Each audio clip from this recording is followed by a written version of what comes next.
شیطان کا پہلا حملہ یہ ہوتا ہے کہ یہ مسلمان نیکی کا کام نہ کر سکے، لیکن اگر رب تعالیٰ کی توفیق اور مدد سے وہ بندہ نیک اعمال کر لیتا ہے تو شیطان کا دوسرا حملہ اس مسلمان پر یہ ہوتا ہے کہ اب کسی نہ کسی طریقے سے اس بندے سے یہ نیک اعمال ضائع ہو جائے۔ تو لہٰذا ہم نے رب تعالیٰ کی توفیق سے رمضان المبارک کے اندر بہت ساری نیکیاں کی، نیک اعمال کیے، اچھے کام کیے، گناہوں سے بچے رہے ہیں۔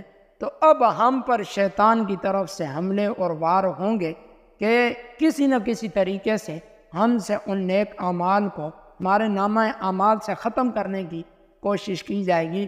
تو مجھے اور آپ کو چاہیے کہ ہم اپنے نیک اعمال جو ہم نے کیے ہیں ان کی حفاظت کریں۔ تو یہ دو باتیں ہیں۔ پہلی بات یہ ہے کہ ہم نیک اعمال پر استقامت کے